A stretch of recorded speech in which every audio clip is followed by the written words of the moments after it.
In continuation with the previous anatomy lectures of the spine models, now we are going to talk about the relevant bony and radiological anatomy for putting up the iliac screw and the sacroiliac fixations. It must be remembered and tried that whenever possible, this sacroiliac fixation should always be tried in conjunction with the putting of the S1 screws. L5 S1 interbody fusion should also be tried whenever we try to put the iliac screws, because this screws increases the fusion rate by 80 to 95%, and they reduce the strain on the S1 screws by a factor of 70%.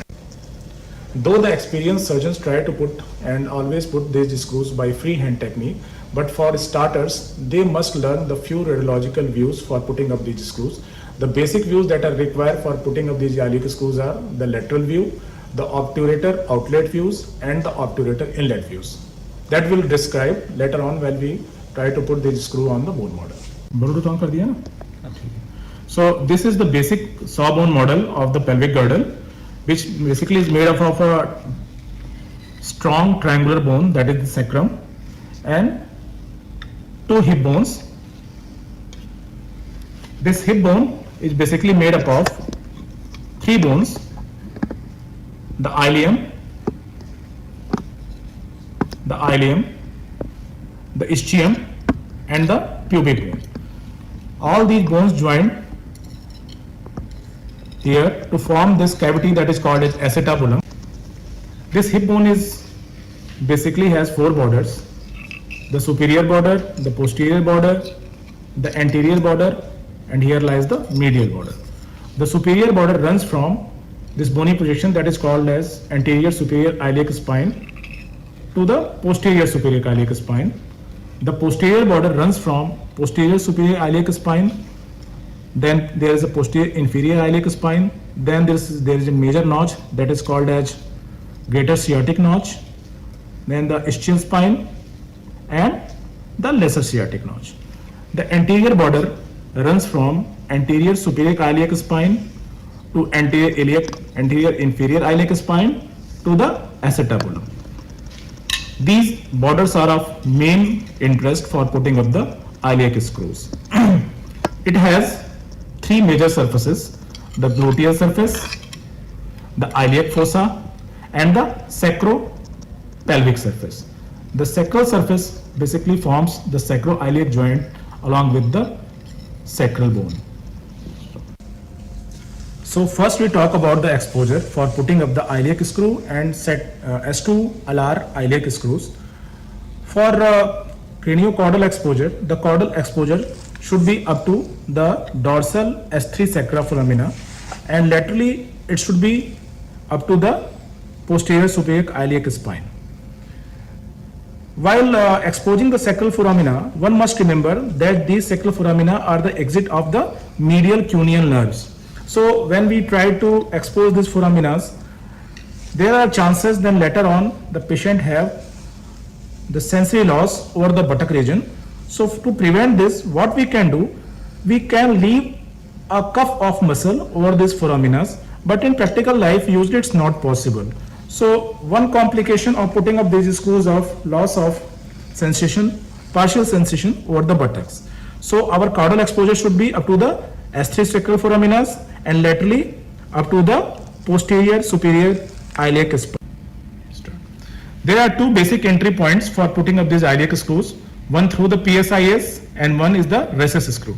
The PSIS screws, once one put directly through this PSIS, after putting a trough or creating a trough here, because these screws tend to protrude through the skin, and that is a source of major morbidity, like in 18% of the cases in the post-operative period. So first we used a 3 or 4 mm drill bit and create a trough here so that the screw head can be embedded inside the bone, and from here one can use a gear shift probe.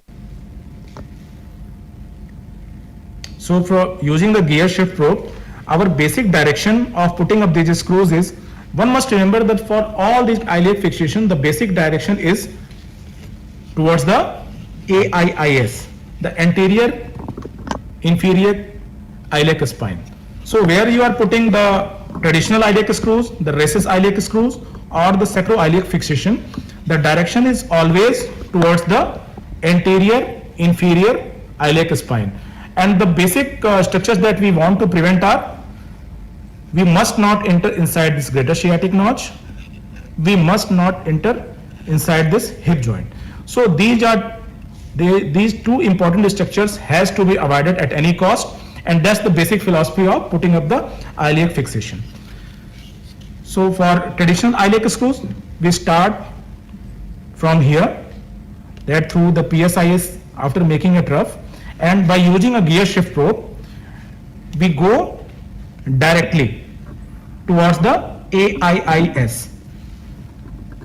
We have to use this part of the bone, the 2 centimeter above, the part of the bone that lies within the 2 centimeter to this greater sciatic notch, because this is the thickest bone. This bone is the thickest bone. So we must try to remain within the 2 centimeter of the greater sciatic notch. We start from here using this gear shift probe. We go towards the anterior inferior iliac spine. So that is the basic technique for putting up the traditional iliac screws. For putting up the free hand screws, we must try to locate the greater trochanter on the table. We must palpate the greater trochanter, and we must try to remain above the greater trochanter. So by this way, we will always remain above this acetabulum. The ideal length of this iliac screws is like 110 to 140 mm, but in practical life, we should put a shorter screws like 100 to 110 mm, so that automatically will prevent entry inside the acetabulum.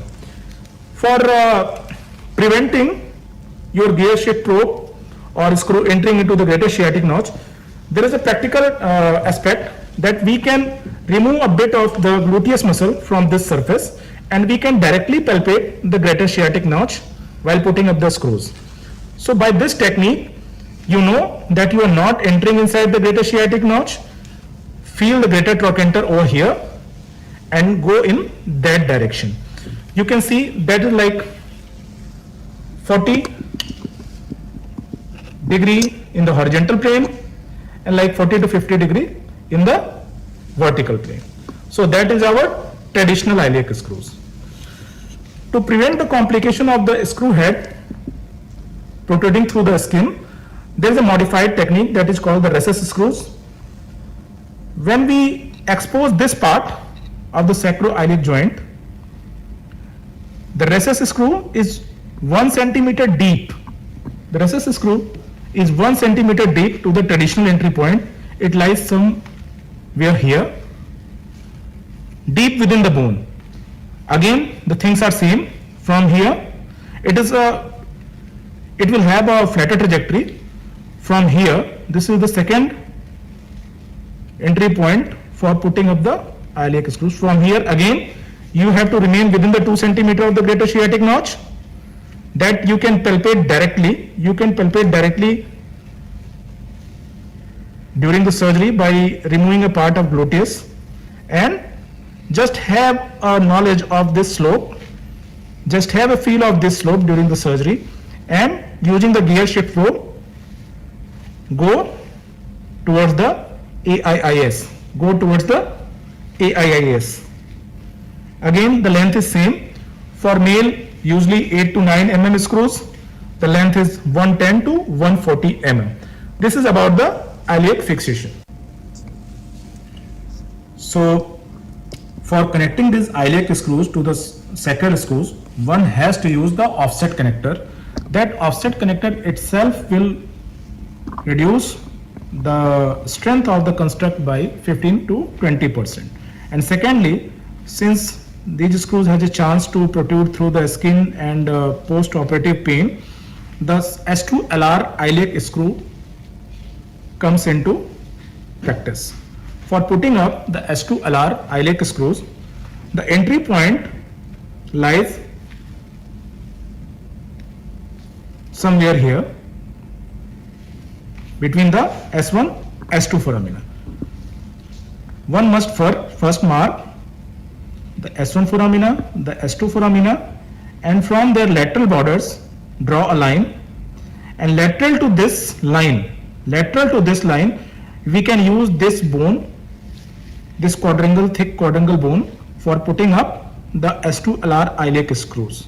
This whole bone can be used, but the traditional or the practical entry point is first mark the entry point of your S1 screws that lies somewhere over here on the inferolateral aspect of the joint, and then in line with that mark your entry point of S2LR iliac screws, so that it will be easier to connect through a rod later on.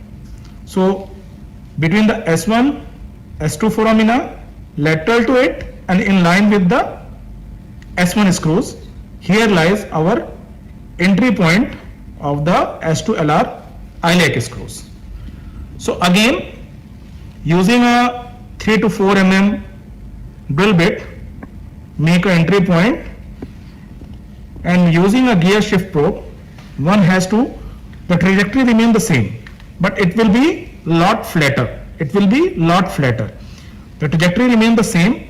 One has to go through this sacral bone, and at the length of around 2.5 to 3.5 centimeter, you will enter into the SI joint. Then again penetrate the cortex of the iliac bone.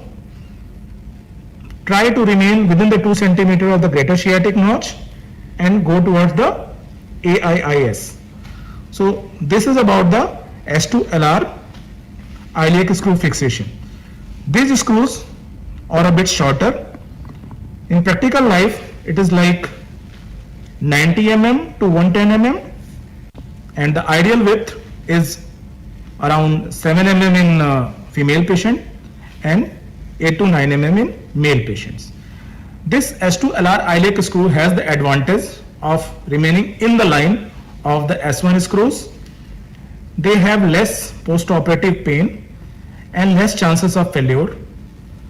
But since it crosses the SI joint, so there is a theoretical possibility of SI joint pain later on.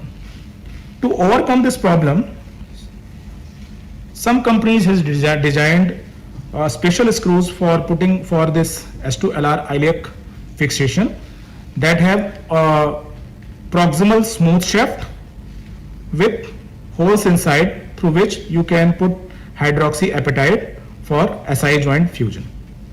So this is about the S2LR iliac screws. So coming to the radiological views, when we start putting our iliac screw or the sacro S2LR iliac screws, we should start first in the lateral view. Then we dictate our direction for preventing the greater sciatic notch. So you just start your screw trajectory in the lateral view, and when you are sure that you are not entering inside the greater sciatic notch while using the gear shift probe, then change the direction into the obturator outlet view. So this is our basic obturator outlet view. For making this view, there's a very simple thing. You just put your C-arm, you can put your C-arm in the direction of your probe, that is parallel to the direction of the probe, parallel to the direction of your screws, and just using your gear shift probe go towards the AIIS. So we switch to the C-arm first and we look how it is there on the fluoroscopy. So this is the basic fluoroscopy view of obturator outlet view. In this view, we can mark a teardrop.